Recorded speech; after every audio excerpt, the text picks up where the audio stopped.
Hello everyone, कैसे हैं आप सब लोग। मैं खुशी, आपकी बायोलॉजी एजुकेटर, आपकी बायोलॉजी मेंटोर, आप सबका स्वागत करती हूँ एक बार फिर सीबीएसई कनेक्ट पर। और I am back again with the 30-minute series of all the chapters in biology in class 10th। ठीक है, तो आज हमारा जो चैप्टर है, आज हमारा जो सबसे सेकंड वेटेज, हाईएस्ट वेटेज वाला जो चैप्टर है वो है हाउ डू ऑर्गेनिजम्स रिप्रोड्यूस। ठीक है, तो आज का जो हमारा चैप्टर है हाउ डू ऑर्गेनिजम्स रिप्रोड्यूस, आज हम कवर करेंगे इन जस्ट 30 मिनट्स में। हम पूरा रिविजन करने की कोशिश करेंगे from the asexual reproduction to the sexual reproduction in plants to the sexual reproduction in human beings. हम आज सब कुछ अच्छे से कवर करेंगे। ठीक है, नाउ लेट्स स्टार्ट। सबसे पहले बेटा, जब हम रिप्रोडक्शन की बात करते हैं तो रिप्रोडक्शन क्या है? Reproduction is the process by which the living organisms reproduce. Living organisms क्या करते हैं? हमारे रिप्रोड्यूस करते हैं इंडिविजुअल्स। ठीक है, इंडिविजुअल्स, देयर प्रोजेनी। ठीक है, फ्रॉम देमसेल्स, एक दूसरे से वो क्या करते हैं, हमारे नए इंडिविजुअल्स, ऑफस्प्रिंग्स हमारे क्या करते हैं, पैदा करते हैं। Reproduction is not essential for survival of the individual but it is a critical for the continuity of the process. तो रिप्रोडक्शन अगर हम बोलते हैं तो it is one of the major processes for, ताकि हमारी लाइफ आगे बढ़े। ठीक है, और क्या कहते हैं, continuity of that particular species earth पे बनी रहे। ठीक है, तो वो इंश्योर करता है क्या? Continuity of that particular species on the earth. That is very important. बोला जाता है कि जो sole purpose of living organism है वो है रिप्रोडक्शन, आना, रिप्रोड्यूस करना, अपनी प्रोजेनी आगे बढ़ाना एंड देन खत्म। ठीक, रिप्रोडक्शन क्या है? हमारे एक हेरिडिटी ट्रांसमिशन के बीच का ब्रिज है। हेरिडिटी ट्रांसमिशन का मतलब कि भाई, हम बोलते हैं कि भाई हम बहुत ज्यादा अपने पेरेंट्स से सिमिलर दिखते हैं, है ना। हम क्या दिखते हैं? बहुत ज्यादा अपने पेरेंट्स से सिमिलर दिखते हैं। तो पेरेंट्स से सिमिलर दिखने का मतलब क्या है कि उनके कुछ फीचर्स जो है, यानी कि वो कुछ है, उनके जेनेटिक्स या कुछ जीन्स जो है वो हमारे अंदर आ गए, तो इसे हम कह रहे हैं हेरिडिटी ट्रांसफर। ठीक है, इसे क्या कह रहे हैं हम? हेरिडिटी ट्रांसफर कह रहे हैं। और वो किसके थ्रू होता है? वो रिप्रोडक्शन के थ्रू ही होता है, जिसको हम कह रहे हैं कॉपिंग ऑफ डीएनए। ठीक है, देखो, the blueprint, DNA कॉपिंग and the variation. तो मैकेनिज्म क्या है? क्रोमोसोम्स जो है न्यूक्लियस में, वो हमारे कंटेन करते हैं क्या? वो क्या कंटेन करते हैं? वो हमारे ब्लूप्रिंट। अगर हम बेटा क्रोमोसोम्स की बात करें, ठीक है, अगर हम क्रोमोसोम्स की बात कर रहे हैं तो सबको पता है कि क्रोमोसोम्स कैसे दिखते हैं। क्रोमोसोम्स कुछ ऐसा सा स्ट्रक्चर होता है। ठीक है, ऐसा सा कुछ क्रोमोसोम्स का स्ट्रक्चर होता है। इनके ऊपर ही क्या होते हैं हमारे, इनके ऊपर हमारे प्रेजेंट होता है डीएनए। डीएनए का मतलब deoxy ribo nucleic acid. DNA क्या है? हमारा जेनेटिक मटेरियल है, ब्लूप्रिंट है, जिसके अंदर सारी इंफॉर्मेशन स्टोर्ड है जो कि पास ऑन होगी टू द नेक्स्ट जनरेशन। ठीक है, तो ये हो गया हमारा क्रोमोसोम। अब सेल डिवीजन क्या है? क्रोमोसोम है पर वो किस प्रोसेस से आगे जाते हैं, वो है हमारी सेल डिवीजन। सेल डिवीजन, दो सेल्स का डिवाइड होना। दोनों सेल्स में हमारे इक्वल अमाउंट ऑफ क्रोमोसोम्स जाते हैं और दोनों सेल हमारे डिवाइड होते हैं। ठीक है, और अगर हम बोले तो कोई भी एकदम सेम टू सेम नहीं होता है, थोड़ी सी वेरिएशन आती है। हम अपने पेरेंट्स के एकदम सिमिलर नहीं दिखते हैं, कुछ फीचर्स मैच करते हैं बट हम सेम टू सेम नहीं दिखते, तो इससे हमारी वेरिएशन आती है। वेरिएशन क्यों इंपॉर्टेंट है? To sustain the life, to maintain, to क्या कहते हैं, ड्रास्टिक इन्वायरमेंटल चेंजेस को सस्टेन करने के लिए, वहां पे रहने के लिए वेरिएशन इंपॉर्टेंट होती है। तो वेरिएशन आती है जिससे कि इंप्रूवमेंट होती है। अच्छी वेरिएशन रह जाती है और खराब जो वेरिएशन होती है that is not suitable for the body, वो हमारी चली जाती है। Variation allow species to survive in drastic environmental changes, जिसे हम इवोल्यूशन कहते हैं। ठीक है, चलिए, तो अब जब हम बात कर रहे हैं रिप्रोडक्शन की, तो रिप्रोडक्शन जनरली हमारे दो टाइप के हैं, एसेक्सुअल रिप्रोडक्शन, सेक्सुअल रिप्रोडक्शन। दोनों के डिफरेंस आपको पता होने चाहिए। एसेक्सुअल रिप्रोडक्शन सिंगल पेरेंट, ठीक है, एसेक्सुअल रिप्रोडक्शन सिंगल पेरेंट, इसमें कोई गैमीट का इन्वॉल्वमेंट नहीं होता, ये बहुत रैपिड प्रोसेस होता है। और इसमें ऑफस्प्रिंग क्लोन्स होते हैं। क्लोन्स का मतलब जो एकदम अपने पेरेंट्स के सेम दिखते हैं, सेम टू सेम, कोई चेंज नहीं। We are not clones of our parents, हम बहुत डिफरेंट दिखते हैं अपने पेरेंट्स से। बट एसेक्सुअल रिप्रोडक्शन में क्यों? क्योंकि उसमें सिंगल पेरेंट होता है, कोई गैमीट्स का फ्यूजन नहीं होता, इसीलिए वो एकदम सेम टू सेम दिखते हैं अपने पेरेंट्स से, यानी कि वो क्लोन्स होते हैं। ठीक है, इसमें प्रोजेनी आइडेंटिकल होती है टू द पेरेंट, अगर हम बोले जाए क्लोन्स। और जैसे कि इसमें कुछ हमारे एग्जांपल्स हैं, अमीबा के अंदर फिजन, आगे हम पढ़ेंगे एक टाइप ऑफ एसेक्सुअल रिप्रोडक्शन में। जब हम आ रहे हैं बेटा सेक्सुअल रिप्रोडक्शन में, तो इसमें हमारे दो पेरेंट्स इन्वॉल्व है। इसमें गैमीट का फ्यूजन होता है, जिस प्रोसेस को हम फर्टिलाइजेशन कहते हैं। ये थोड़ा स्लोअर प्रोसेस है as compare to asexual reproduction. और इसमें ऑफ स्प्रिंग में वेरिएशन आती है, क्यों?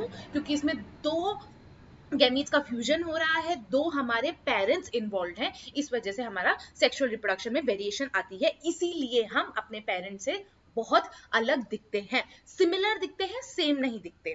ठीक है, एसेक्सुअल रिप्रोडक्शन बहुत ज्यादा रैपिड मल्टीप्लिकेशन से होता है और बहुत ही लोअर प्लांट्स और लोअर एनिमल्स में कॉमन होता है, हायर में नहीं होता। ठीक है, अब बात कर लेते हैं हम different type of asexual reproduction की। सबसे पहले हम बात करेंगे फिशन की, जो कि देखा जाता है किसके अंदर, अमीबा के अंदर। ठीक है, अगर हम अमीबा की बात करें, अब मैं बोल रही हूँ फिजन। फ्यूजन का मतलब होता था मिलना, तो फिजन का मतलब होता है टूटना। बाइनरी फिजन अमीबा के अंदर दिखा जाता है। ठीक है, तो जब हम बाइनरी फिजन बोल रहे हैं अमीबा के अंदर, तो जैसे कि देखिए ये हमारा अमीबा है। ठीक है, ये क्या है हमारा अमीबा, इसमें बाइनरी फिजन होगा। ये थोड़ा थोड़ा सा ये किसी भी प्लेन, आपको पता है कि अमीबा किसी भी प्लेन का होता है। ठीक है, इसमें बाइनरी फिजन होगा धीरे धीरे। इसमें दो मेन चीजें होती है, एक तो साइटोकाइनेसिस, एक कैरियोकाइनेसिस। साइटो मींस, साइटो से मतलब क्या समझ आ रहा है आपको, साइटोप्लाज्म। अगर 9th में सेल चैप्टर पढ़ा होगा तो उसमें साइटोप्लाज्म आपको पता होगा। ये जो हमारा लिक्विड फील्ड है, ये हमारा साइटोप्लाज्म है। तो जो पहले इसका डिवीजन होता है वो हमारा साइटोकाइनेसिस होता है। और कायरो मींस न्यूक्लियस, तो ये जब हमारा न्यूक्लियस का डिवीजन होता है इसको हम कायरोकाइनेसिस कहते हैं। ठीक है, तो पहले कायरोकाइनेसिस होता है और फिर उसके बाद हमारा क्या होता है, साइटोकाइनेसिस होता है। और फिर हमें इसको ऐसे डिवाइड होकर हमें दो सेम डॉटर सेल्स मिल जाती हैं, किसकी, अमीबा की। ठीक है, दो सेम डॉटर सेल्स हमें मिल जाती है। ये तो हो गया बेटा हमारा नॉर्मल प्रोसेस बाइनरी फिजन का, जो कि आपको पता होना चाहिए और ये बहुत इंपॉर्टेंट भी है। Binary, one cell splits into two. इसके एग्जांपल्स अमीबा है, लेशमेनिया है, काला आजार है, ये सारे हैं। मल्टीपल की बात करें तो इसमें एक सिस्ट होता है जो कि बहुत सारे डॉटर सेल्स निकालते हैं, उसको हम प्लाज्मोडियम या मलेरिया के कहते हैं। ये हमारा जनरली मल्टीपल फिजन होता है। इसमें क्या है मल्टीपल फिजन में कि एक सिस्ट है, उसके अंदर बहुत सारे क्या है हमारे, वो डॉटर सेल्स है, और वो एकदम बस्ट हो जाएगा और सारे डॉटर सेल्स बाहर जाएंगे, तो इसको हम मल्टीपल फिजन कहते हैं। ठीक, फिजन हो गया। उसके बाद आती है बेटा हमारी एक और आती है बडिंग। यहाँ पर आती है हमारी एक और, जो कि है बडिंग। बडिंग किसमें देखी गई जनरली, बडिंग हमारी देखी गई है बेटा ईस्ट में। ठीक है, बडिंग हमारी ईस्ट में होती है कि जो हमारा पेरेंट होता है उसी के पास में हमारा एक बड निकल जाता है और उसी बड से हमारे क्या है, पूरा नया ऑफस्प्रिंग ग्रो होता है। बहुत सिंपल सा होता है। ठीक है, ये हो गया। अगर मैं बडिंग बोल रही हूं तो बडिंग में क्या है, अगर ये हमारा कोई ईस्ट का पेरेंट है तो उसके आसपास यहाँ पर क्या निकल जाएंगे, बर्ड्स निकल जाएंगे, और फिर ये बर्ड हमारे डिटैच हो जाएंगे पेरेंट से और हमारा क्या हो जाएगा, ये बडिंग हो जाएगा। फिर आ जाता है बेटा हमारा स्पोर का फॉर्मेशन। ठीक है, स्पोर फॉर्मेशन आ जाता है। उसके बाद ये देखो बडिंग, बडिंग हमारी ईस्ट में भी होती है, ये देखिए बडिंग ईस्ट में भी होती है और हाइड्रा में भी होती है। Repeated cell, repeated what, cell division at specific site leads to the outgrowth but detaches to become what, independent। उसके बाद हमारा स्पोर फॉर्मेशन होता है जो जनरली राइजोपस फंगस वगैरह में देखा जाता है। ये जो हम बड़ा सा लंबा सा स्ट्रक्चर देख रहे हैं बेटा, ये जो स्ट्रक्चर है ये, इसको हम कहते हैं हाइफे, इसको हम कहते हैं हाइफे। ठीक है, यही हमारा क्या होता है, और ये जो इसके ऊपर ये स्वेलिंग है, ये क्या करती है, हमारी अनफेवरेबल कंडीशन में बर्स्ट हो जाती है और बहुत छोटे छोटे छोटे छोटे स्पोर्स क्या करती है, एयर में बाहर निकाल देती है। ठीक है, और ये जर्मिनेट हो जाते हैं individual after landing on to any soil. इनको जैसे ही कोई मीडियम मिलेगा वहां पर ये क्या कहते हैं हमारे बर्स्ट होके, इनको कोई भी मीडियम मिलता है वो वहां जाके बैठ जाते हैं और वहां पे जर्मिनेट होते हैं और फिर से नए ग्रो हो जाते हैं। ठीक है, इसके बाद क्या है हमारा बेटा फ्रैगमेंटेशन और रीजनरेशन। फ्रैगमेंटेशन हमारा स्पाइरोगायरा में देखा गया अगेन कि भाई पूरी सिंपल बॉडी का ऑर्गेनाइजेशन होता है। इसमें छोटे छोटे फिलामेंट्स होते हैं जो कि ईच जो पीस होता है वो ग्रो हो जाता है हमारा किसमें, एक पूरा न्यू ऑर्गेनिज्म में ग्रो हो जाता है। ठीक है, इसको हम ट्रू रिप्रोडक्टिव मेथड कहते हैं।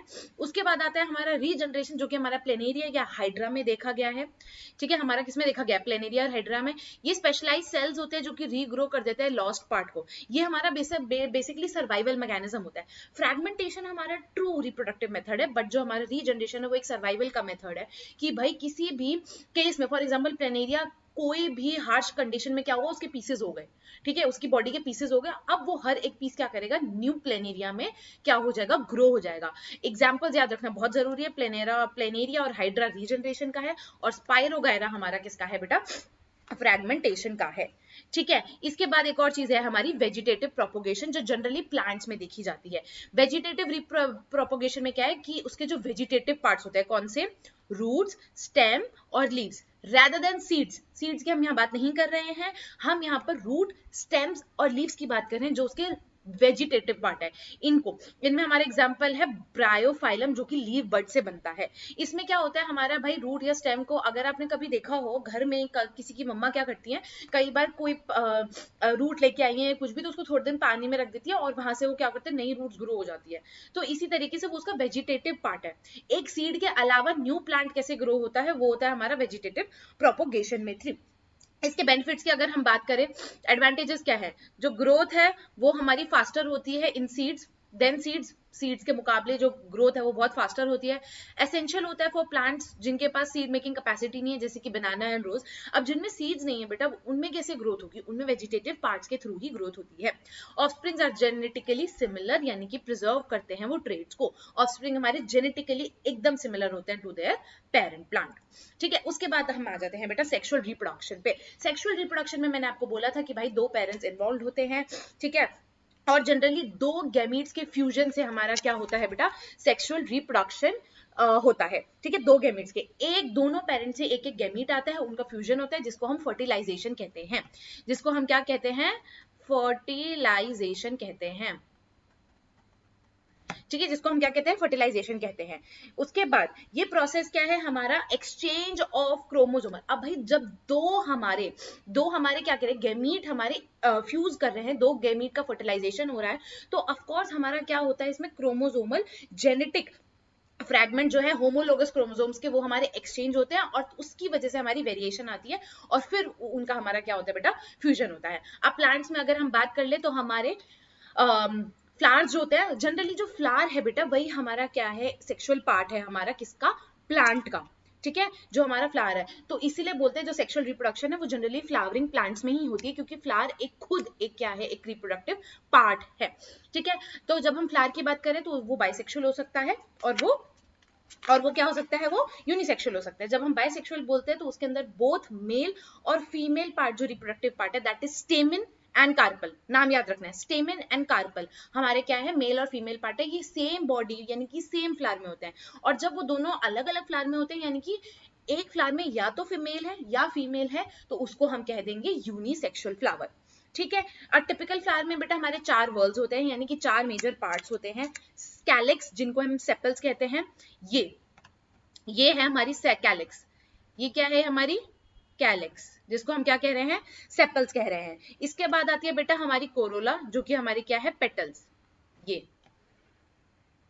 ये क्या है हमारी कोरोला यानी कि पेटल्स। और फिर हमारा एंड्रोशियम, और फिर क्या है हमारा एंड्रोशियम। ठीक है, और मेल पार्ट जो होता है बेटा उसको हम एंड्रोशियम कहते हैं, जिसमें हमारा स्टेमन आता है। स्टेमन में दो पार्ट्स आते हैं हमारे, एंथर, ये ऊपर वाला जो हमारा बाइलोब्ड स्ट्रक्चर है इसको हम एंथर कहते हैं, और ये जो नीचे हमारा नीचे ट्यूब फिलामेंट लाइक स्ट्रक्चर है इसको हम फिलामेंट कहते हैं। और हमारा जो फीमेल पार्ट है उसको बेटा हम कहते हैं गाइनोशियम, इसको हम कहते हैं गाइनोशियम। पिस्टल या कार्पल जो कि फीमेल पार्ट होता है, इसमें अगेन स्टिग्मा है जो कि स्टिकी सरफेस होता है, लोब्ड स्ट्रक्चर। उसके बाद एक स्टाइल है जो कि नीचे जा रहा है, एक फिलामेंट स्ट्रक्चर, और उसके बाद बेटा ये क्या है, हमारी ओवरी है। ठीक है, समझ गए, ये हो गया हमारा फ्लावर के सारे पार्ट्स। अब जनरली क्या होता है, हमारा जो एंथर होता है इसके अंदर ही हमारे पोलन्स होते हैं। पोलन्स क्या होते हैं बेटा हमारे, एंथर जो होता है वो 2n होता है। ठीक है, और जो हमारा पोलन होता है बेटा वो हमारा मेल गैमीट है और वो एन होता है, और वो किस प्रोसेस से बनता है, मियोसिस से। ठीक है, जो हमारा पोलन है वो मियोसिस प्रोसेस से बनता है और वो एन होता है, और वो क्या है, हमारा मेल गैमीट है। कौन, pollen. Pollen is what, male gamete. ठीक है, और इसके बाद यहां जो हमारा फीमेल में पार्ट है, फीमेल में हमारा क्या है, फीमेल में क्या है हमारा एग। ठीक है, जो अगेन एन होता है। ठीक है, और ओवरी जो होती है बेटा हमारी, वो हमारी 2n होती है। जैसे उसमें एंथर 2n होता है, यहाँ पे ओवरी 2n होती है, और दोनों के गैमीट जो वो प्रोड्यूस करते हैं वो n यानी कि number of chromosomes, number of pair of chromosomes वो हमारे n होते हैं, ठीक है। और जब ये फ्यूज करते हैं दोनों, तो वापस से जो हमारा प्लांट है वो 2n का डिप्लॉयड, उसकी जो प्लॉइडी होती है वो हमारी 2n वापस से हो जाती है, ठीक है। इसके बाद क्या है, अब भाई दोनों ने प्रोड्यूस तो कर लिए, तो लेकिन अभी दोनों मिलेंगे कैसे? अगर सेम फ्लावर पे भी है तो भी इनका मिलना जरूरी है, और अगर डिफरेंट डिफरेंट फ्लावर पे तो भी इनका मिलना जरूरी है। तो जब हम पोलन ग्रेन्स का ट्रांसफर होता है from the anther to the stigma, क्योंकि मेल पार्ट से वो फीमेल पार्ट पे जाएंगे, तो एंथर से जब स्टिग्मा पे हमारा पोलन का ट्रांसफर होता है उसको हम पॉलिनेशन कहते हैं, ठीक है। इस प्रोसेस को क्या कहते हैं? पॉलिनेशन कहते हैं। अब पॉलिनेशन क्या है? सेल्फ पॉलिनेशन भी हो सकती है, क्रॉस पॉलिनेशन भी हो सकती है। सेल्फ पॉलिनेशन जब सेम फ्लावर पे हो, क्रॉस जब दो डिफरेंट फ्लावर्स पे हो, ठीक है। बात हो गई सिंपल सी। चलिए अब आगे देखते हैं, ठीक है। अब जर्नी क्या है? पोलन ने लैंड किया किसके ऊपर? पोलन ने लैंड किया हमारे स्टिग्मा के ऊपर, ठीक है। स्टिग्मा, स्टिकी, कुछ स्टिकी सरफेस है जिसके ऊपर आके पोलन चिपक जा रहा है। अब पोलन आते भी कैसे हैं? पोलन हमारे किसी भी, हमारे विंड के थ्रू, एनिमल के थ्रू, वाटर के थ्रू, किसी के भी थ्रू आ सकते हैं हमारे पोलन, ठीक। उसके बाद पोलन ने क्या किया? स्टिग्मा के ऊपर लैंड किया, उसने एक ट्यूब का फॉर्मेशन किया जो कि स्टाइल से होती हुई, ये देखिए, ये हमारा एक पोलन ग्रेन आया था, पोलन ग्रेन लैंड होते ही उसने एक ट्यूब का फॉर्मेशन किया, और वो ट्यूब हमारी स्टाइल से होती हुई अंदर ओवरी में चली गई है, ठीक है, जहां पे उसने मेल गैमीट को कर दिया और मेल गैमीट ओव्यूल के अंदर एंटर कर गया है। अब ओव्यूल के अंदर एंटर कर गया तो वहां पे फ्यूजन होगा, जिसको हम फर्टिलाइजेशन कह रहे हैं, मेल और फीमेल गैमीट का फ्यूजन, जो कि फर्टिलाइजेशन। अब फर्टिलाइजेशन होने के बाद क्या होगा? जो जाइगोट है वो हमारा एम्ब्रियो बन जाएगा, यानी कि जो फ्यूजन हुआ है, फ्यूजन जिसका हुआ है वो हमारा जाइगोट बन जाएगा और फिर एम्ब्रियो में डेवलप हो जाएगा। जो ओव्यूल है वो हमारा सीड का हार्ड कोट बन जाएगा। जो ओवरी है, ये जो पूरी ओवरी है, ये हमारी फ्रूट बन जाएगी, और जो पेटल्स है वो बेटा फेल ऑफ हो जाएंगे। तो इस तरीके से हमारा क्या है? फ्रूट बनता है आफ्टर व्हाट? फर्टिलाइजेशन, ठीक है। सिंपल सी है ये हमारा प्लांट का पूरा, ठीक है। तो ovary grows rapidly and ripens to form a fruit, while the seeds contain the future plant or the embryo which develops into a seedling under suitable conditions, जिसको हम germination कहते हैं। तो जब किसी भी सीड को क्या मिलती है? suitable condition मिलती है, तो वापस से वो क्या बन जाता है? एक नया प्लांट बन जाता है, एक नया ऑर्गेनिज्म बन जाता है, जिसको हम जर्मिनेशन कह रहे हैं। तो यही हमारा क्या है? सिंपल सा हमारा प्लांट का सेक्सुअल रिप्रोडक्शन है। अब हम ह्यूमन बींग्स के सेक्सुअल रिप्रोडक्शन पे आ जाते हैं। ह्यूमंस का जो मोड ऑफ सेक्सुअल रिप्रोडक्शन का मोड है वो ऑफ कोर्स सेक्सुअल रिप्रोडक्शन है, ठीक है। जो सेक्सुअल मैच्योरेशन है, ठीक है, वो हमारी अटेन होती है एट प्यूबर्टी। सबको पता है कि गर्ल्स की जो प्यूबर्टी है वो अराउंड आती है हमारी क्या कहते हैं 13 ईयर्स, और जो बॉयज की प्यूबर्टी है वो जनरली हमारी आती है अराउंड 15 ईयर्स, ठीक है। तो जब हम बोल रहे हैं प्यूबर्टी, तो प्यूबर्टी पे ही हमारा मैच्योरेशन होता है, किसका? फीमेल और मेल गैमीट्स का फॉर्मेशन चालू होता है, ठीक है। अगर हम बोले मेल्स में हमारा testosterone is a hormone, male में टेस्टोस्टेरोन इज अ हार्मोन, जो कि स्पर्म की production, voice cracking, facial hair, इन सब में जैसे ही प्यूबर्टी हिट होती है वैसे ही आप देखोगे आपकी बॉडीज में बहुत सारे चेंजेस आ रहे हैं। वो चेंजेस है because of the in males. सबसे पहले हम मेल्स की बात कर लेते हैं, हम मेल रिप्रोडक्टिव पार्ट की बात कर लेते हैं, ठीक है। तो मेल्स में क्या है? कुछ जब जैसे प्यूबर्टी हिट होती है अराउंड 13, 14, 15, प्यूबर्टी जैसे ही हिट होती है, क्योंकि प्यूबर्टी की टाइमिंग भी जो है वो पर्सन टू पर्सन डिपेंड करती है, किसी की जल्दी आ जाती है, किसी की लेट आती है। तो प्यूबर्टी पे इफ यू नोटिस कि बहुत सारे बॉडी में चेंजेस हो रहे हैं, वॉइस बहुत ज्यादा क्रैकी हो गई है, बियर्ड आ गई है, फेशियल हेयर्स आ गए हैं, ठीक है।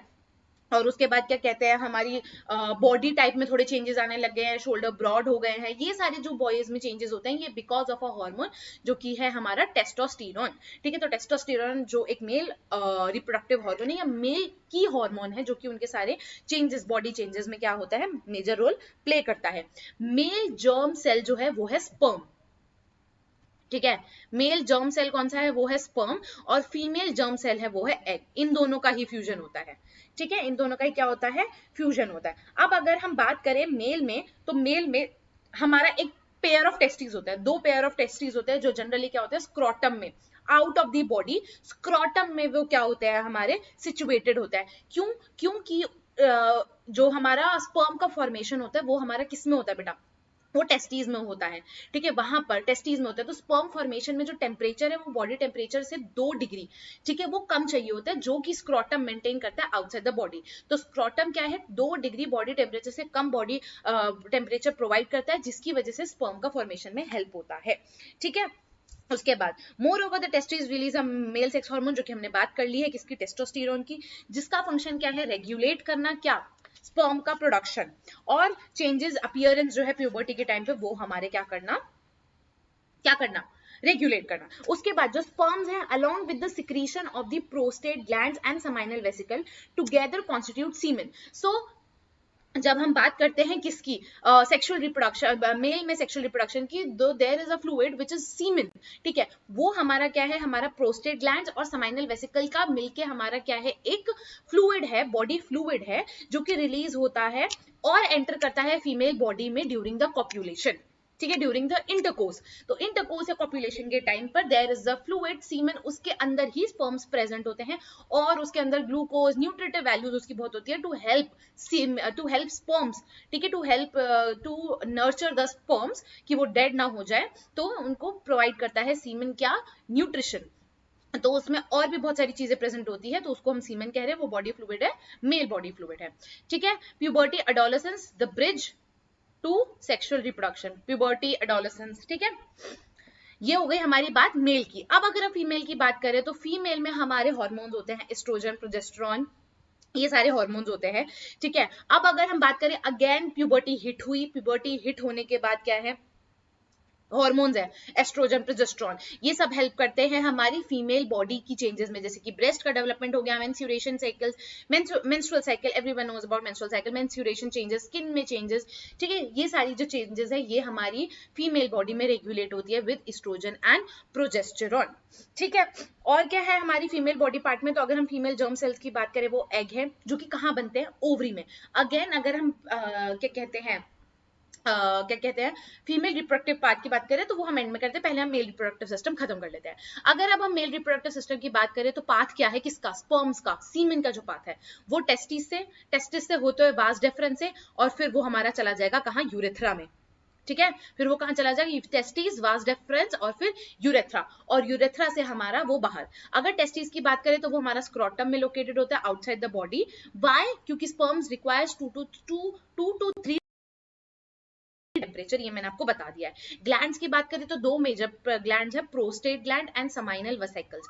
ये क्या करते हैं, सीमेन में फ्लूइड ऐड करते हैं, ठीक है। सीमेन जो है वो पूरा, वो सिर्फ एक सिंगल ऐसा नहीं कि उसमें सिर्फ स्पर्म फॉर्म है, उसमें और भी बहुत सारी चीजें हैं, और जो कि प्रोवाइड करता है न्यूट्रिशन एंड मोटिलिटी। क्योंकि स्पर्म्स का अगर हम स्ट्रक्चर की बात करें ना बेटा, तो स्पर्म का स्ट्रक्चर कुछ ऐसा होता है, ऐसा, ठीक है, वो ऐसा टेल वाला स्ट्रक्चर होता है। तो उसको मोबिलिटी के लिए, यानी कि मूव करने के लिए, ऐसे ऐसे स्विम करने के लिए एनर्जी चाहिए, तो वो उसको कहां से मिलती है बेटा, सीमेन से मिलती है, ठीक है। अब आ जाते हैं जरा हम फीमेल रिप्रोडक्टिव सिस्टम पे। फीमेल रिप्रोडक्टिव सिस्टम में मैंने आपको बताया ओवरी है, again these are ovary, 1 pair of ovary होता है हमारे पास, ठीक है, जिसमें हमारा एक एग पर मंथ एक में बनता है, मतलब अगर इसमें एक मंथ में बन गया तो दूसरे मंथ में इसमें एग बनेगा, ठीक है, प्लस एस्ट्रोजन भी इसी में बनता है। फेलोपियन ट्यूब्स, ये जो है हमारी, ये क्या है बेटा, हमारी फेलोपियन ट्यूब्स, जिनको हम ओविडक्ट भी कहते हैं, ये हमारी साइट ऑफ फर्टिलाइजेशन होती है। जैसे कि मैं बताती हूँ, जैसे कि यहाँ पर क्या है, ये हमारा ओवरी है, इसमें फॉर एग्जाम्पल एग बना, ठीक है, अब इसमें एग बना, अब एग बनने के बाद क्या हुआ, एग ट्रैवल करके कहीं इधर आ गया, ठीक है। स्पर्म्स जो है बेटा वो ट्रैवल करके हमारे इधर से आएंगे, और वो इधर जाके इनके साथ फ्यूजन करेंगे, तो इसीलिए हम कहते हैं कि जो हमारी ओविडक्ट है, यानी कि हमारी जो फेलोपियन ट्यूब है, वो हमारी साइट है फॉर फर्टिलाइजेशन। उसके बाद बेटा ये हमारा पूरा यूटरस है, ठीक है, जो कि क्या है, एक elastic bag of site of structure है। अब जब मैं बोल रही हूं, एक सेकेंड, एक मिनट, ताकि आप लोगों को थोड़ा क्लियर दिख जाए।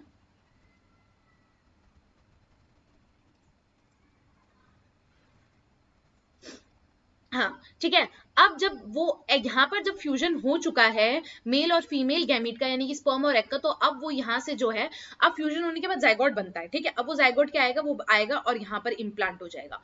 तो इसीलिए जो यूट्रस है बेटा, वो हमारे एक इलास्टिक बैग लाइक स्ट्रक्चर है, जो कि साइट है फॉर इम्प्लांटेशन और फीटल का डेवलपमेंट। और यहीं पे बेटा पूरा हमारा जो बेबी है वो धीरे धीरे धीरे धीरे डेवलप होता है, ठीक है। उसके बाद ये हमारा सर्विक्स और वेजाइना है, जहां जो कि बर्थ कैनाल है, यहीं से हमारा बेबी जो है बेटा वो हमारा डिलीवर होता है, ठीक, सिंपल। चलो आगे देखते हैं। उसके बाद जब मैं बोल रही हूँ फर्टिलाइजेशन हमारा फेलोपियन ट्यूब में होता है, तो हमारा फर्टिलाइज्ड एग जो है उसकी जो प्लॉइडी है बेटा एन है, स्पर्म की भी एन है, ठीक है। और ये अगेन हमारे क्या है, मियोसिस से बनते हैं, ठीक है, माइटोसिस से नहीं बनते, मियोसिस से बनते हैं, स्पर्म भी और हमारा एग भी, ठीक है। जब मैं बोल रही हूँ स्पर्म, तो स्पर्म की फॉर्मेशन को कहते हैं बेटा स्पर्मेटोजेनेसिस, जो प्रोसेस है स्पर्मेटोजेनेसिस, और एग के प्रोसेस को कहते हैं बेटा oogenesis, ठीक है।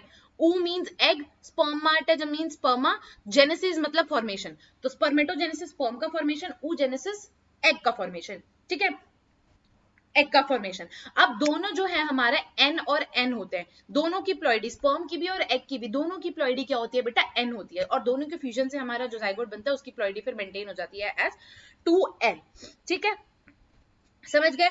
अब ये हमारा जाइगोट बन गया है, और ये जाके अब हमारा क्या होगा, इनर वॉल पे, जो हमारी यूट्रस की इनर वॉल है उस पे जाके क्या कहते हैं हमारा, क्या हो जाएगा, इम्प्लांट हो जाएगा। अच्छा, अब अगर हमारा फ्यूजन नहीं होता है, फॉर एग्जाम्पल जो हमारा एग है उसने 24 आवर्स या फिर 48 आवर्स वेट किया कि भाई स्पर्म आएगा फ्यूजन होगा, बट फ्यूजन नहीं हुआ, तो जब फ्यूजन नहीं होता है तो जो हमारा स्पर्म, जो हमारा एग है with the inner walls of the uterus shed हो जाता है, तो हमारी क्या होती है, ब्लीडिंग होती है from the through the female reproductive part, that is from the vagina, that is a opening, ठीक है, जहां से हमारे बेबी का भी बर्थ होता है, ठीक है। तो हमारी ब्लीडिंग होती है जब अगर हमारा फर्टिलाइजेशन नहीं होता, egg with the inner wall, uterus की इनर वॉल शेड हो जाती है, उसे हम मेंस्ट्रुएशन कहते हैं, जो कि हमारे हर 28 डेज के इंटरवल पे आती है, ये वैरी भी करती है फ्रॉम वुमेन टू वुमेन, तो 28 टू 30 डेज के इंटरवल पे हमारी मेंस्ट्रुअल साइकिल हर मंथ आती है। उसके बाद हम बात करते हैं बेटा प्लासेंटा की, ठीक है।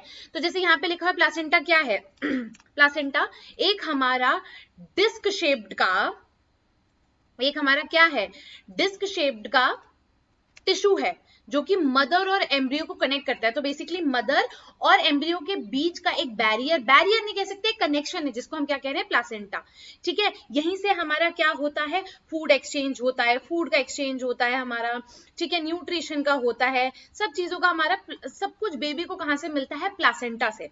और प्लासेंटा और बेबी एक कॉर्ड से हमारे क्या होता है, कनेक्टेड होते हैं, जिसको हम एम्ब्लिकल कॉर्ड कहते हैं। उसके बाद स्ट्रक्चर की बात करें तो उसमें बहुत सारे विलाइज होते हैं, जो कि एम्ब्रियो की साइड पे होते हैं, ताकि सरफेस एरिया इंक्रीज हो सके, यानी कि एब्जॉर्प्शन बढ़ सके, ठीक है। उसके अलावा मदर टू एम्ब्रियो का ग्लूकोज, ऑक्सीजन, इन सब का, और एम्ब्रियो टू मदर होता है वेस्ट और CO2, क्योंकि बेबी भी तो जब ईट कर रहा है, मतलब खा रहा है या कुछ भी कर रहा है, तो उसका भी तो वेस्ट निकलता है, तो वो भी हमारा प्लासेंटा के थ्रू ही बाहर जाता है। तो placenta is a very important part during the pregnancy हमारी जनरली ह्यूमंस की बात करें तो 9 मंथ की होती है, 9 मंथ के बाद बेबी डिलीवर होता है, और वो जो 9 मंथ का पीरियड होता है बेटा, उसको गेस्टेशन या जेस्टेशन पीरियड भी कहते हैं। जो बेबी बॉर्न होता है वो हमारे रिदमिक कॉन्ट्रैक्शन होती है, किसकी, यूट्राइन वॉल की, यानी कि यूट्रस की ऐसे ऐसे कॉन्ट्रैक्ट होती है, और फिर हमारा क्या होता है, बेबी का डिलीवरी होती है, ठीक। इतनी सी बात आप लोगों को समझ आ गई होगी। उसके बाद ठीक है, तो लेकिन हमारी ये जो विमेन्स में साइकिल होती है, we are not saying about men का जो है वो हमारा टिल डेथ उनका स्पर्म का प्रोडक्शन होता है, बट अगर हम फीमेल्स में बात करें तो फीमेल्स में जो हमारा एग का प्रोडक्शन होता है, that is like only to a certain age, 45 to 50 years तक ही हमारा मेंस्ट्रुएशन साइकिल होती है, एग का प्रोडक्शन होता है, ठीक है। और we are not saying about production, eggs का जो फॉर्मेशन है और जो मेजर एग्स की क्वांटिटी वो हमारी बर्थ के टाइम ही बन जाती है, बट धीरे धीरे वो बने हुए एग्स एक एक फॉलिकल बनता है और शेड होता रहता है, बाकी नंबर एग्स का जो है वो बर्थ के बाद फिक्स हो जाता है।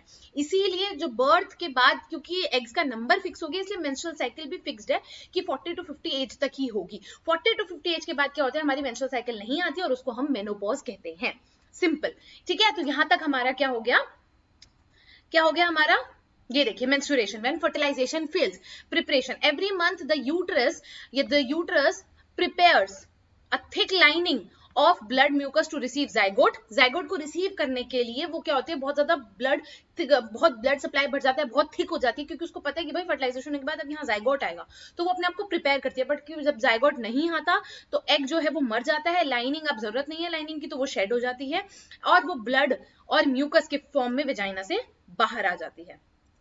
ठीक, अब आ जाते हैं हम रिप्रोडक्टिव हेल्थ पे। रिप्रोडक्टिव हेल्थ की बात करें तो it's like health related to reproduction और related to your reproductive system is reproductive health.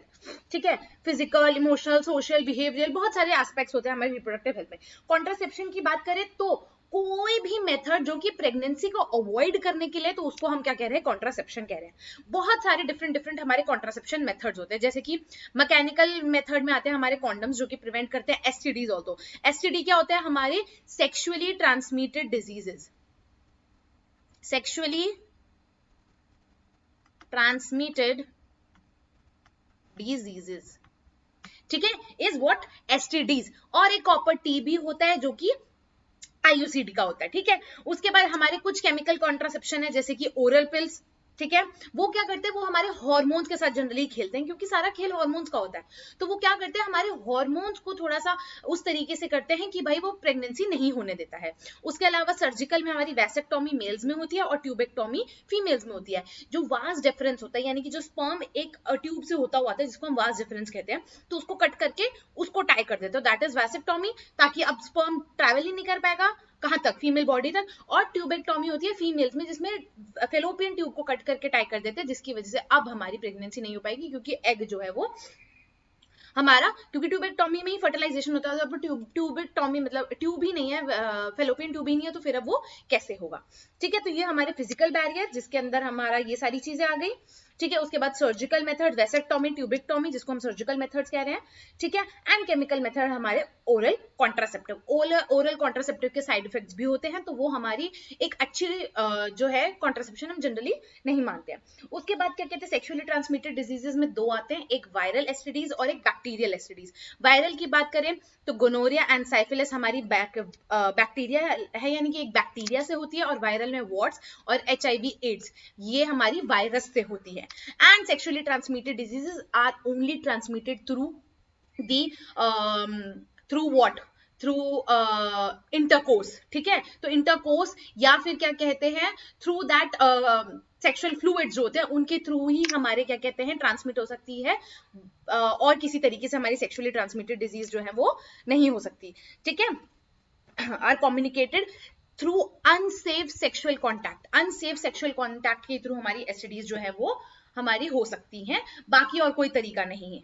ठीक, तो ये हमारा है, हमारा रिप्रोडक्टिव हेल्थ और हमारा ह्यूमन रिप्रोडक्शन या फिर रिप्रोडक्शन इन ऑर्गेनिजम्स। ठीक है, ये हमारा पूरा चैप्टर था और मैंने आपको सारी चीजें अच्छे से बताई, अच्छे से रिवाइज कराई। ठीक है, और इसमें मेजर चीजें मैंने आपको रिवाइज करा दी है, बाकी आप अपना क्वेश्चन प्रैक्टिस करते रहिए, रिविजन करते रहिए, और all the best for your exams. I will be coming back with another chapter. ठीक है, तब तक आप इनको देखिए और रिवाइज करिए, तब तक टाटा एंड बाय बाय।